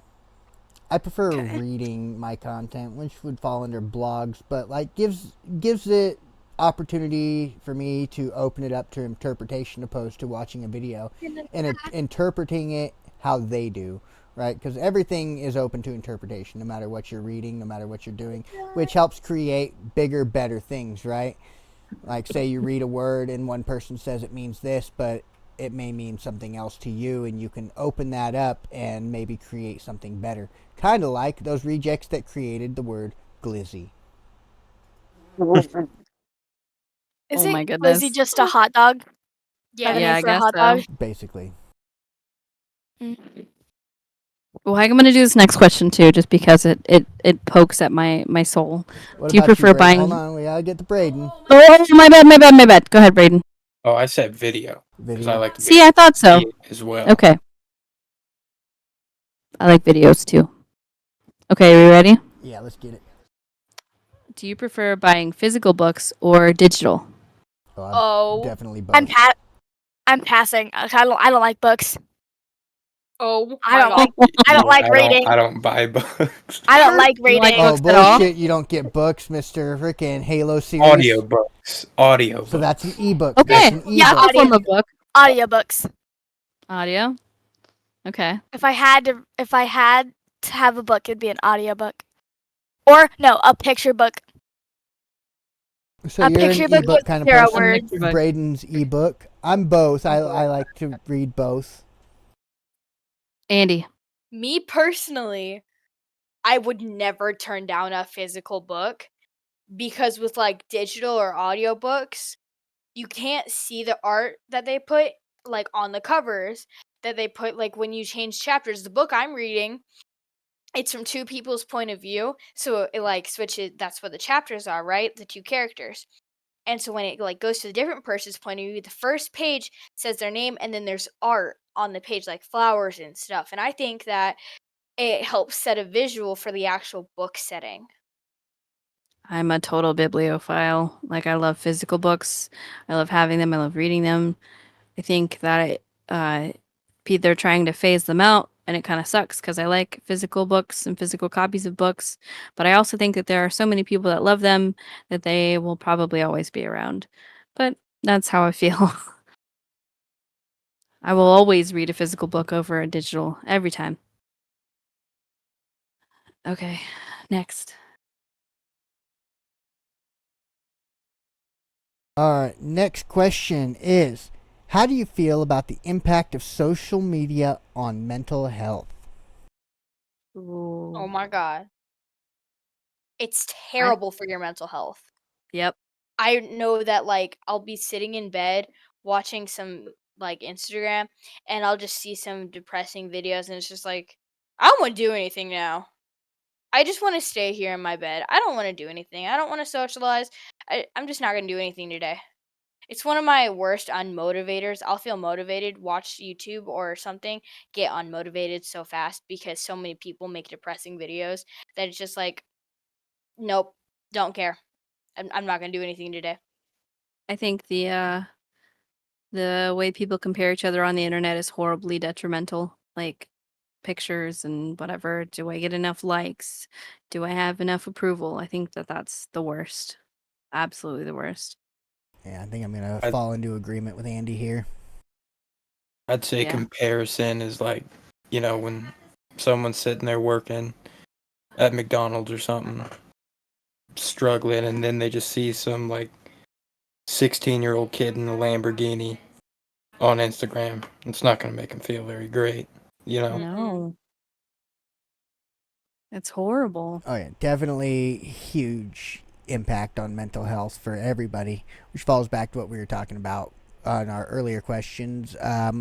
It definitely confuses the younger generation as to what they need to be doing with their fucking day to day, and it's not even a fucking decision. They should just be making their own decisions, right? I want to go play with my fucking friend down the street rather than trying to make an adult decision because they saw it on the internet. For sure. Okay. Rye, do you have an opinion? I probably agree with Andy and Dad. Like Yeah. a mix of Andy and Dad. All right. Okay, last one, and then we get to do fun stuff. All right. Let's move on to the very last question here. What's your preferred way to manage your time and stay organized? Digital calendars or physical planners? Me, I prefer a physical planner, but up till recently I've been using my calendar on my computer. But I definitely prefer something physical, something I can alter right then and there if I need to. What about you, Braden? I don't plan. I just go with what happens. If I have something scheduled, I just remember that I have it scheduled. I don't use a calendar or physical planner. You, Rye? Hmm. What was the question? Repeat it for me, please. So Would you rather plan something with a digital planner or a physical one? I'd probably do, depending on what it is, I'd probably do physical. Cause you can cause I feel like when I write stuff down, sometimes I can it helps me memorize it. Yeah. Cause For me, we have a board that we put everything Yeah. on, a calendar I board. want, So that's physical. yeah, I want one of your guys' boards, like the calendar board. I want one. I just have nowhere to put it. Andy says physical too. All right. I think we're gonna wrap it up there, everybody. I'd like to thank everybody for stopping by and hanging out and listening to the In My Opinion podcast. Again, we have with us Brittany, Andy, Braden, Riley, and of course myself, Michael. Thanks again, everybody. And again, don't be afraid to jump into the rift. Hey guys, thank you so much for tuning into the In My Opinion podcast with the Phantom Rift. We hope you enjoyed today's episode as much as we did creating it for you. Don't forget to subscribe and check us out on social media. We have a website at thephantomrift.com where you can find all the links in some recent episodes. Your support means everything to us, so we're excited to keep making content for you and hanging out. So until next time, see you in the Rift. Even though- Or you could add it. You could just All right, everybody. For all of those who stuck around after the outro there, we're going to jump into something fun here. We're going to go through some pictures and see if these youngsters, Andrea and Riley, can identify what they are, or even Braden. Let's see. This is easy. Wait, Andy's got to come back, so give her just a Alright. second. Yeah, 'cause Yep. you had to go to the bathroom. Yep. But we're going to jump into some pictures here, and we're going to see if they know what they are, and we'll go over what they are. Oh, the For names those of some you- of them. Hang on a second. For those of you who don't know what they are, we'll be going name over is in what 'em? they are. But let's give Hang on us a a sec. second. Wait for Andrea to get back. Oh, I think I just heard the bathroom door. Yep, she's coming. She's coming.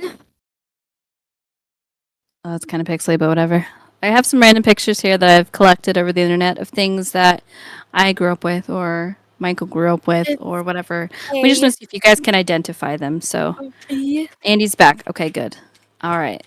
So Just make sure you guys can see the screen Can capture I- there. Can I say? Can I say it?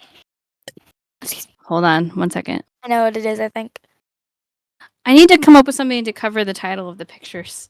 Although this What do one you doesn't mean? have the title of it. Some of them have them. Hold on 1 second. Let me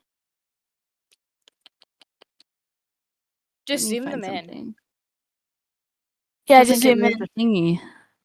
Doesn't get rid of the image, the title in the corner, does it? Can you see the title in the corner? We can't tell. No, Yeah, you it's can. pretty blurry. It's Okay, blurry. anyway. Okay, what do you see? Tell me, Rye. VH tape, a VHS tape. Nope. Negative. Andy? Andy. It's a mixtape that you put music on. Cassette tape? Yeah, Cassette It is tape. a Yep. cassette tape. What is the cassette tape for? Riley? Cassette player? What's the name? What's the name of What it? is the cassette, Cassette. tape commonly Cassette used for? tape? Cassette. CASSETT. Don't Oh, be Googling cassette? this. Don't be Googling this. I'm not. I'm trying to think. What do you think a cassette tape was most commonly used for? Cassette. Do you put it in like a DVD player or something like that or whatever? No. Nope. Wrong. Andy, Andy, stop laughing at me. You It's hear for her laughing. music. for music. Yeah. It I is didn't for even get to music. guess. You did guess. You said upload DVD music player. onto it. No, I said do you put it? You I knew this put would it be into fun. your We're only on the music. first item. You put it into. Well, you download your music onto there so that you have it saved. Download. Yeah. You, You, you record. like download it. You would record with it. Yeah. All right, this one. Dial up internet. No. No. Does a dial-up phone have like the rings where you like drag it? Yeah, Similar, but this is but still the no, same type. Same kind of thing. Riley, what would you call this? What is this, right?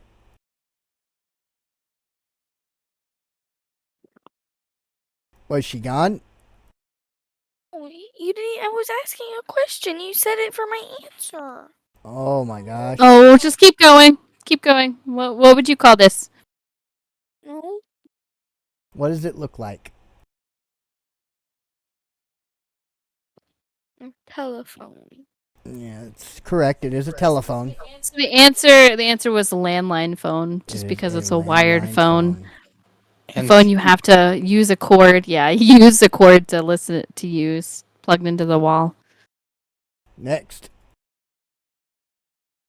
What are these? Phone books. That is wrong. Andrea, what are these? Dictionaries. No, Wonderful. Brayden. oh shit.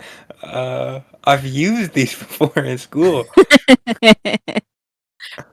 Wait, I think I know Like what it is. encyclopedias? Encyclopedias, yeah. So instead of Googling anything, you would have to get one of these books, and they're in alphabetical order, and you'd have to search in the book to find information that you needed. This So is this was dumb. we used those before we could Google. Yeah, they made us do that for certain projects. That was stupid. All right, what's this? Riley? DVD player. DVD player. Negative. That is not a DVD player. Andrea, It's a VHS. this is not a VHS. Then Yeah, why it did is. Mom nod? No, this is a VHS player. Oh, my Whatever. bad. My bad. Sorry, Is I the didn't device- have VHS This is a player in cassette there. recorder. Nah. So dumb. It is It's actually VCR. This is actually a VCR and recorder at the same time. You can record on VHS tapes the same as you would a cassette tape, but much larger. And you can fit more information. So this was onto it. like if you wanted to record a TV show for later or whatever, you could watch it on TV and then hook this up to it and push the record button and record it onto your tape, so you could watch that later. So like if you really wanted to watch something later, you could record it yourself. Oh. Yeah. Oh, All right. Oh, I know what it's called, but I can't remember what it's called at the same time. Um, Anybody? We'll pass this off I to know what Andrea. it is. Andrea, what is this? I don't remember the name of it either. There's a great song about it. Yeah, there Oh, is. it's a payphone. That Payphone. is a payphone. We used Yeah. these when we were out and about and we didn't have cell phones to call our parents and let them know where we were. yeah, Come and you have to pick pay, me like, up. 25 cents. You have to pay like $1 or something. I'm at the movies. The movie's over. Come pick me up. All right, what's this? Ooh. What? Wait. It's a radio. This No, one's- it's not a radio. It's This one's a it's little challenging. Oh, okay. Riley? It's an alarm. What? I'm trying to read what the buttons say, but I can't read it. Just what do you think it is? S- The- speaker. I don't know. It's an answering machine. What This is an answering that? machine. You would couldn't. So Go ahead. when someone would call you and you couldn't pick up the phone, you had this lovely little box that sat next to your phone and it would record the messages for you. So you would come home and you'd have like it'd say like on there it says 2. They have 2 messages. So you could play the messages and like, my grandma called, "Hey, just calling to check on you, call me back." You know what I mean? It would be on the box instead of like just in your voicemail on your phone. The only reason I know what this is movies. Yeah. Yeah, movies. Yep. Yep. We had one Definitely had for one. sure at my house. I know what- Yeah. I kind of knew what you said when you said it recorded your messages because one time I went over to my friend's house and they have one of those. I just didn't They know what it was actually called. had one? Yeah, do you remember Kaya?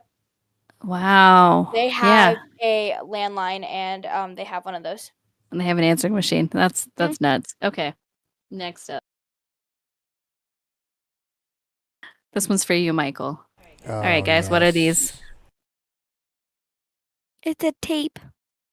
What Or kind of of tape? something. A VHS tape. I don't know. Nope. It's for a game console. It's video games. Nope. Negative. Braden, Music? you're close. It's definitely music, but what is it? Songs. MP3? It's albums. It's music albums. MP3. I love that so much. All right, these are called 8-track tapes. These came before cassette tapes. These were in all the older cars. You know why they were called 8 tracks? So I was right about the tape had part. 8 songs? I was They had right 8 about songs, something. 8 tracks to listen to, and you would swap between. That's all you got. That's all you got is 8 tracks. But these were All in three. cars. You had 8-track players for your home. But yeah, definitely music. I personally never had any of these. I never really even seen them. It was cassettes for me. Cassettes and onward. So I didn't really know these. These are more like 80s, like earlier 80s, not 90s. Yeah, I had a nice truck, older truck. It was like a '64 Ford that had an 8-track player in it. I know what that is. And what are these? It's a DVD. No. It's a custom music DVD where you upload your songs onto it so that you can take it places and put it into a DVD player and listen to music. Pretty close. Pretty close. These are burnt CDs. Do you know what burning a CD means? You burn it. You light it on fire. No. What you would do is you would pop it. Your Yeah, computer would have 2 disc trays, right? hmm One disc tray would have the CD you were trying to make a copy of. The second one you would put a blank CD in, and you would burn it over to the next one, which means make a copy. So it's taking the information from that CD and burning it over to the next one, which means burning the information into the rings of the CD. A CD is basically a miniature record that can hold a shit ton more information than, say, a record. Oh yeah, absolutely. We It's read lost, by a Ryan. laser and created by a laser, which is where the phrase "burning the CD" comes from. Is because they're burning it in with a laser, and it is read with a laser. All right, are we ready?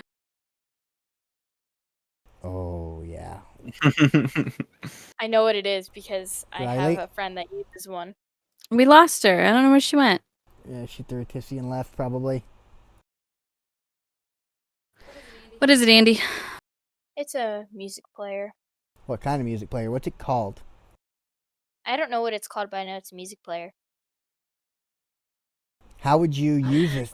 So funny. I don't see any speakers on this. How would you play music on this? You plug headphones into the headphone jack and you flip the top up and put your CD in there with the music on it. Where would you use this? Anywhere. Anywhere. How did you run it? Like, how did you keep it going? I don't know that part. I'm pretty sure you charge it or batteries. Batteries would be Batteries. the consensus. They didn't have rechargeable fucking anything back in those days. They had like rechargeable double A's, but you couldn't really plug it in like you can everything else nowadays. I had I one of only know these. This one because- specifically. When I got I one of only these for know- Christmas, it was like the highlight of my year. I took it to school. I took it everywhere. This was my favorite freaking Yeah. toy. I had this one, like this specifically. Instead of red, it was blue though, and like I went through so many batteries. Like so I had, many I used to batteries. stay up and listen to like Feliz Navidad and shit in my bedroom fucking late at night. Oh my gosh. My friend Brooke actually has one. She used to carry it around school and get in trouble with the teachers for listening to music because she would sneak it around. That's funny. It'd just be randomly in the middle of a lecture. Brooke, are you listening to music right now? Sorry. All right. What's this? Interwebs. Close. What about you, Braden? What do you think this is? A plane ticket? Nope. This is the page that would come up when you connected to the internet. You had to go through the steps. It had to connect, and then at the end it would get on the internet. It's like your loading screen essentially Yeah, for AOL. It's Now there were different versions. It's not like but- when you pull up Google and everything just pops right up. You have to freaking go through a process. Yeah, You don't know the certain it could key take times, 5 you're to not 10 gonna take- minutes just to get on the internet. Like just for it to open. You had to sit and sign in and then wait, and it would go through the different little images until all the And people were there, and then you were online. Then when you got online, you had to wait for the hourglass every time you'd go to a new page. Oh my gosh. All right, call this one out.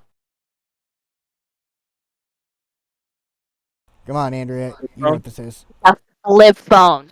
Yeah. I was giving Brayden the chance. Everybody knows I what was this is. gonna wait. It looks like mine, Flip phone. except mine's an updated version. Okay, what's this? It's a hotel phone. Nope. Negative. Printer. Nope. No. nope. Fax It's machine. not a printer. Yeah, there we you go. go. Fax machine. Got Why it. is there a phone on it? Yeah, that's so Because you would send, so like you would call a number, right? And you could send someone a file through the phone line, like through the internet. Then because the internet went through the phone, you had to have a phone number for your fax machine. It was like a separate line that you had to have. And that number specifically goes to that specific fax machine. And also it's funny because like you see this like yellowish color, everything, all of the like technology stuff was that freaking color. Everything. Obnoxious. And you know, everybody's parents smoked back then, so it all turned yellow. Everything. Computers, phones, it was all like that. It all looked exactly like that. And then imagine, like, technology hasn't even freaking advanced that much. From the fax machines still look like this. Some of them. All right, what's this one?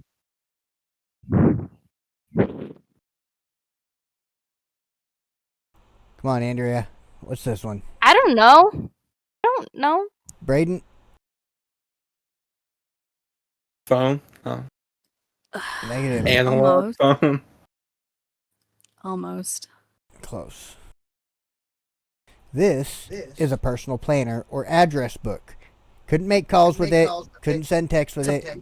But you could store your phone numbers, write notes to yourself, plan your day, things like that. Why do you Palm think Pilot. I would know Also known as a that? Palm Pilot. It's like the phones before phones could do all these things. We had little devices for everything. Like a little device for this, a little device for that, little device for that. This was one of them. Like a little digital organizer kind of situation. Date book, yeah, see this is date book, memo pad. I guess this one had mail, so I guess mail was a thing, like email on it somehow. I don't know exactly how, but yeah. Oh, this one's easy. It gives itself away. Polaroid camera. Camera. Polaroid I was trying to I find. know what those look like anyway. I was trying to find one that didn't have the thing on it, like the Polaroid. They all say it. So Camera. I was going to get the Polaroid camera Lego set, but I chose not to. I should have. those are pretty cool. I like these cameras because instant gratification kind of thing. You know what I mean? Oh yeah, you'd You have it instantly get right your now. picture. Then they gotta develop, and you like shake them. Mm-hmm. All right, what's this one?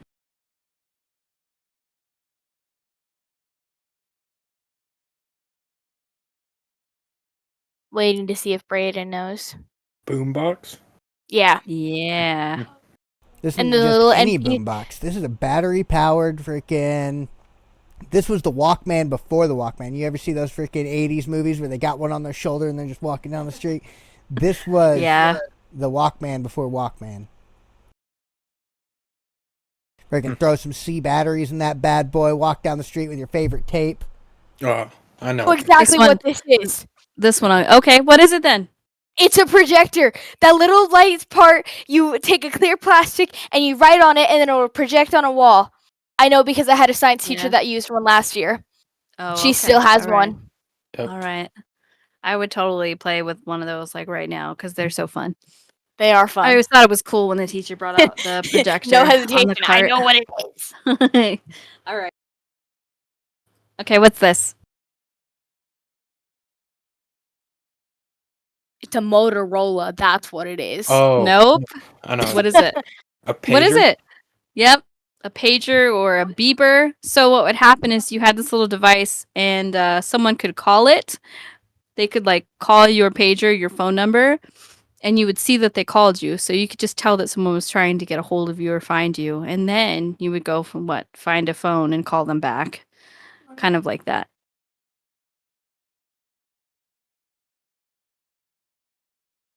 All right, what is this? Braden, do you know? Film? I do.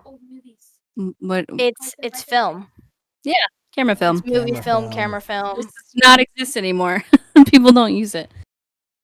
It probably exists on Amazon. All right, I'm goes sure with you what we know did this earlier. is. Oh, yeah. That's a VHS tape. That VHS is a tape. blank VHS tape to where you can use that recorder we showed earlier to record your shows and stuff on. That's all I got for the pictures, you guys. That was fun. That was definitely fun. Thank y'all for listening to part 2 or segment 2 of the In My Opinion podcast. I hope y'all enjoyed. For those of you who are watching, hanging out, we appreciate you. Thank you very much. And again, don't be afraid to jump into the rift.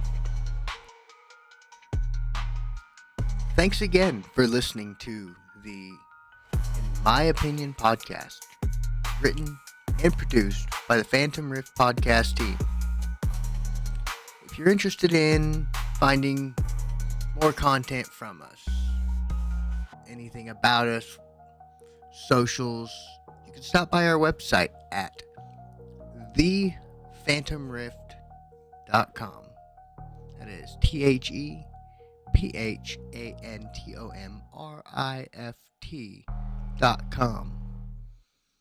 There you can find our socials. You can find access to our email where you can send us suggestions. Just say hi, share your stories, or whatever it is that you feel like saying to us. You can also find where to find our podcasts, whether it be Amazon Music, Spotify, Apple, or iHeart. We have it all there just for you in one easy place. So, if you enjoyed our podcast, if you enjoyed our content, please leave us a comment, leave us a like, leave us a nice review or a bad review on either of those podcasting platforms or wherever you may get your podcast. We'd appreciate it. Thank you very much. And again, don't be afraid.